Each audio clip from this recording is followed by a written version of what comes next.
يا رمضان مرحبا يا رمضان مرحبا يا رمضان مرحبا يا. A'udzubillahi minasyaitonirrajim. Bismillahirrahmanirrahim. Assalamualaikum warahmatullahi wabarakatuh. Walhamdulillahi rabbil alamin. Apa kabar semua? Sehat ya insyaallah. Semoga sisa-sisa hari Ramadan ini kita semakin bersyukur, semakin bersemangat, bersabar, dan semakin menikmati lah ya kebersamaan dengan Ramadan. Karena hanya di Ramadan lah pintu surga dibuka, pintu neraka ditutup, dilipat gandakan pahala, diijabahnya segala doa. Dan yang pasti ada malam yang sangat istimewa ya, yang kalau kita mengejarnya, kita mendapatkannya seperti beribadah 83 tahun ya, kurang lebih insyaallah. Malam Lailatul Qadar. Semoga Allah mudahkan, Allah pantaskan kita mendapatkan, salah satunya mendapatkan Lailatul Qadar ya insyaallah. Amin Allahumma amin. Baik, sahabat-sahabat fillah, akhwati fillah. Nggak banyak-banyak lah, tapi kita akan coba bahas di antara doa-doa sunnah ya, doa-doa sunnah yang biasa dibaca oleh Rasulullah di awal pagi. Dan karena doa itu adalah silahul mukmin, doa itu adalah senjatanya orang beriman, maka alangkah baiknya jika kita banyak berdoa agar kita menjalani hari-hari kita dengan sepenuh power pastinya, sepenuh ridho Allah, karena kita melibatkan Allah dalam segala aktivitas kita, sehingga dengan melibatkan Allah di awal aktivitas kita, mudah-mudahan Allah bimbing setiap langkah kita, sehingga kita tidak salah melangkah, tidak salah dalam mengambil tindakan ya insyaallah. Di antara doa sunnah Rasulullah yang dibaca Rasulullah, Allahumma sholli ala Muhammad, di awal pagi adalah Bismillahirrahmanirrahim. Allahumma inni as'aluka ilman nafi'a wa rizqan thayyiba wa amalan mutaqabbala. Walaupun ada juga yang menambahkan ya. Jadi yang pertama yang diminta oleh Rasulullah adalah ilman nafi'a. Jadi minta kepada Allah kita semua agar setiap hari kita diberikan ilmu yang manfaat ya.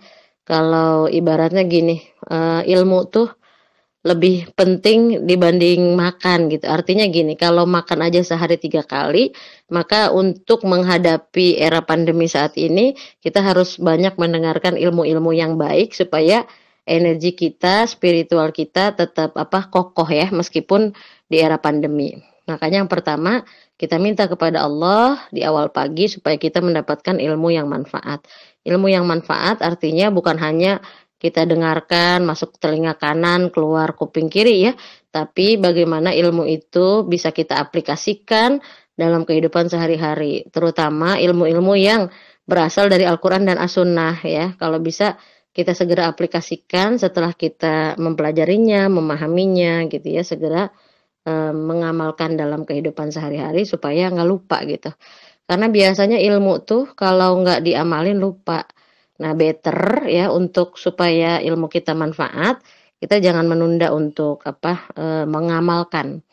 Jadi apa yang kita tahu segera diamalkan supaya tandanya kalau udah diamalin kita udah mempelajari. Itu sih biasanya ciri khas menandakannya gitu ya. Insyaallah. Semoga Allah mudahkan kita menjadi orang yang senang mendengarkan ilmu ya dari siapapun, dimanapun, kapanpun. Jangan pernah membatasi diri kita dengan ilmu-ilmu tertentu ya.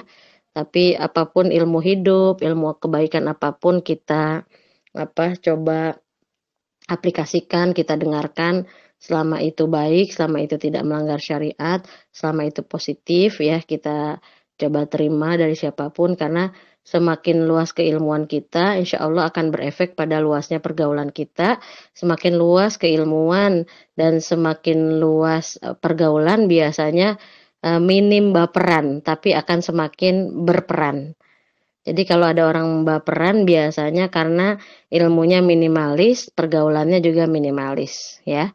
Nauzubillahi min dzalik. Jadi makanya kenapa Rasulullah menganjurkan kita untuk mengamalkan doa tersebut di awal pagi. Dan memang menuntut ilmu itu juga salah satu sebab seseorang bisa diangkat derajatnya ya. Surah Al-Mujadilah ayat 11. A'udzubillahi minasyaitonirrajim. Bismillahirrahmanirrahim. yarfa'illahu alladhina amanu minkum walladzina utul ilma darajat. Jadi di antara sebab orang diangkat derajatnya oleh Allah adalah mereka yang beriman dan berilmu. Mereka yang beriman dan berilmu akan diangkat oleh Allah beberapa derajat. Ada korelasi antara ilmu dengan iman. Jadi jangan pernah berharap kita punya iman, punya akidah yang kokoh kalau kita sendiri malas atau minim ilmu-ilmu agama. Jadi nggak memberikan investasi waktu untuk belajar ilmu agama atau mendengarkan ceramah-ceramah agama dari siapapun gitu ya.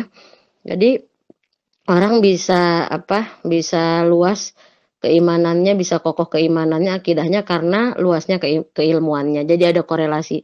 Makin dalam ilmunya biasanya makin kuat imannya. Gitu ya. Jadi itu pentingnya kenapa kita untuk selalu menuntut ilmu. Selain mengangkat derajat tadi gitu ya, karena di antara ilmu yang di antara amal yang terus mengalir juga adalah ilmu yang bermanfaat. Shadaqatun jariyah aw ilmun yantafa'u bihi aw waladun shalih yad'ulah. Jadi kalau orang udah meninggal aja yang berefek ya selain sedekah jariyah, yang kedua adalah ilmu yang bermanfaat atau anak yang soleh. Jadi makanya penting banget kita punya ilmu gitu ya. Karena dengan ilmu kita akan menjadi mulia beberapa derajat pastinya. Kemudian doa kedua yang dianjurkan oleh Rasulullah adalah selain minta ilmu yang bermanfaat, Allahumma inni as'aluka ilman nafi'a. Kemudian yang kedua kita minta warizqan thayyiba dan minta rizki yang baik. Rizki itu kan nggak melulu tentang duit ya. Ketika kita dibersamai oleh orang solih soliha itu juga rezeki. Ketika kita diberikan kebahagiaan, rasa cukup, kemudian rasa senang, apalagi kesehatan gitu ya, suami yang baik, tempat tinggal yang nyaman, banyak hal lah ya. Karena ada orang yang punya banyak duit tapi ternyata sedikit rezekinya. Ya itu ceritanya Ustadz Salim Afilah ya. Ketika ketemu seorang direktur, dia duitnya banyak tapi nggak bisa makan apa-apa karena banyak penyakitnya gitu ya, banyak pantangannya. Jelas ya, insya Allah ya. Jadi kita minta sama Allah di awal pagi, selain kita minta ilmu yang bermanfaat dari siapapun, dimanapun, kapanpun, ilmu-ilmu yang baik pastinya. Kemudian yang kedua kita minta diberikan rizki yang baik oleh Allah. Minta rizki yang halal, baik, yang pasti luas manfaatnya ya. Jangan sampai rizkinya banyak sih, duitnya banyak, tapi manfaatnya tidak dirasakan oleh orang-orang terdekat gitu ya. Jadi bagaimana kemudian rezeki itu bukan hanya sampai di kita, tapi dirasakan manfaatnya. Seperti hadis Rasulullah ya, Allahumma shalli ala Muhammad. Sebaik-baik kita adalah yang paling banyak manfaatnya. Baik, selanjutnya yang ketiga yang biasa diminta oleh Rasulullah di awal pagi adalah wa amalan mutaqabbala. Rasulullah selalu minta Allahumma shalli ala Muhammad kepada Allah agar amalnya diterima. Masya Allah. Jadi Rasulullah minta supaya melakukan apa-apa dengan ilmu, berdasarkan ilmu, bukan asal-asalan, tapi ada sumber hadisnya, sumber dalilnya gitu ya, ada sunnahnya ya. Kemudian yang kedua, Rasulullah minta diberikan rezeki yang baik gitu ya. Karena kalau orang berilmu juga kalau nggak ada rezekinya kan tidak dirasakan manfaatnya. Contoh, dia banyak ilmunya tapi misalnya nggak sehat badannya kan nggak bisa dirasakan manfaatnya ya oleh orang sekitarnya. Atau dia banyak ilmunya tapi nggak pernah senyum juga gitu ya, nggak kelihatan rasa syukurnya gitu. Akhirnya orang di sekitarnya tidak nyaman bersamanya. Atau dia berilmu tapi nggak sabar, nggak bisa menahan diri, lisan dan jarinya dari hal yang tidak manfaat. Akhirnya orang-orang di sekitarnya pun tidak merasakan manfaatnya. Itu efek dari minimnya keilmuannya gitu ya, nauzubillah. Kita minta ilmu yang manfaat, kemudian kita minta rizki yang baik, kemudian yang ketiga kita minta amal kita diterima. Masya Allah. Masya Allah ya, simpel tapi Masya Allah gitu. Ketika kita punya ilmu, kemudian kita punya rizki yang baik, amal kita diterima, pasti kita bahagia lah ya. Makanya penting banget meluruskan niat, memastikan niat kita lillah, kemudian memastikan kejernihan hati, karena syarat diterimanya amal adalah hati yang bersih. Yauma la yanfa'u malu wala banun illa man atallaha biqalbin salim. Di hari tidak bermanfaat harta dan anak-anak kecuali mereka yang datang kepada Allah dengan hati yang bersih. Asy-Syu'ara 8889. Ya, jadi penting banget kita minta sama Allah, ngelobi sama Allah.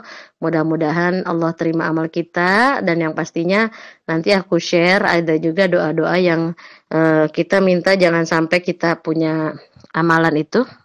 Salah satu doanya adalah kita minta dijauhkan dari Allahumma inni a'udzubika min ilmin la yanfa.